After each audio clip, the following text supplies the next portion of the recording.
बाकी भाई सोहम आप पूछ रहे हो कि बेजियन का एक्स्ट्रा प्रॉब्लम कहाँ से कर सकते हैं, नहीं 100 सवाट। तो बेजियन जैम में आता नहीं है, गेट में भी नहीं आता है, नेट में आता है, तो नेट में उस तरह के होंगे। बाकी कोई एंट्रेंस आई एस का मुझे नहीं पता है बेजियन आता है कि नहीं, कोई मैंने आई दिया नहीं है, मे बी जिसको आइडिया होगा। सो बेजियन अगर वहाँ एक सब्जेक्ट होगा तो हो सकता है, मुझे लगता है आई में भी होगा शायद। ठीक है ना।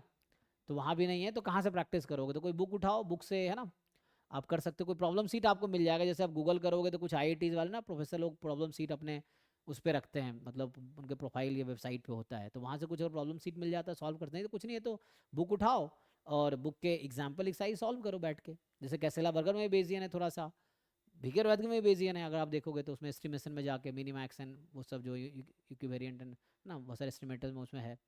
एंड किताब उठाओ डिफरेंट बेजियन का, किताब करना पड़ेगा। नेट के क्वेश्चन कर सकते, थोड़े डिफिकल्ट होते हैं लेकिन इतने डिफिकल्ट नहीं होते कि नहीं हो सकते, है ना। तो वही रिसोर्सेज हैं, किताब से करना पड़ेगा आपको, बुक से करना पड़ेगा। कोई एंट्रेंस में तो डायरेक्टली याद नहीं जो आता है। तो सिर्फ नेट में भी वो है ना, absolute error loss function, square error loss function, वो हम्म। नेट में भी है ना? हाँ हाँ नेट में है ना, वही तो नेट में है। C S R net mathematical science में है। तो हर साल आपको एक दो क्वेश्चन मिल जाएगा बेजियन का, है ना। उसमें स्क्वायर एरर लॉस या एब्सोल्यूट एरर लॉस है ना, तो उसमें आपको बेजियन एस्टिमेटर निकालना है ना। तो वो नेट में है, नेट में है। बाकी एमएससी के ऑलमोस्ट हर जगह एमएससी के सिलेबस में रहता है। किताबें डिफरेंट स्टैंडर्ड बुक गूगल करोगे तब भी मिल जाएगी, या कोई सिलेबस उठा लो कानपुर का, बॉम्बे का, किसी भी आईआईटी का या यूनिवर्सिटी का सिलेबस उठा लो, उसमें रिकमेंडेड बुक्स तो रहता ही है सिलेबस में।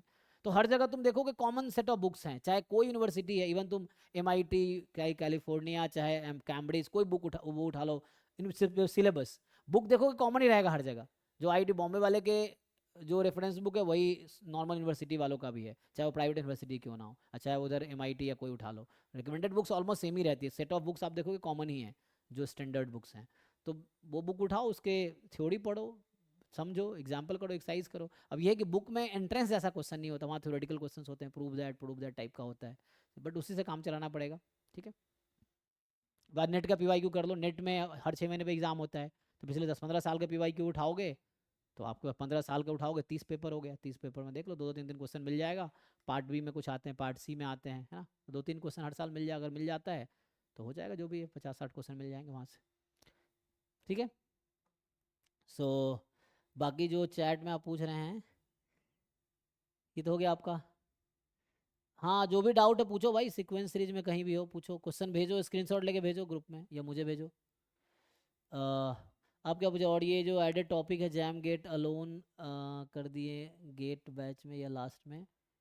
नहीं लास्ट में होगा ना। अभी तो जस्ट हमने जिस दिन को आज जल्दी है, तुम गेट के लेक्चर्स देख के ये जो एक्स्ट्रा सिलेबस है वो कर सकते हो। नहीं तो अभी तो क्लास में होगा एकलव्या वन, अभी स्टार्ट 2 दिन बाद एकलव्या वन में स्टैट स्टार्ट, मैथ तो खत्म हो गया पूरा, स्टैट स्टार्ट होगा। तो स्टैट्स वन गो में पूरा स्टैटिस्टिक्स खत्म हो जाएगा, अगले 2 महीने में हो जाएगा। ठीक है, डेली 2-2 घंटे क्लास होगी, तो एक अगले 2 महीने में आपका पूरा स्टैटिस्टिक्स पोर्सन खत्म हो जाएगा एकलव्या वन में। ठीक है। तो उसमें जो एक्स्ट्रा सिलेबस है वो भी कंप्लीट होगा लाइव में, फिर बाकी बैच में भी होगा वो। ठीक है। तो वैसा है।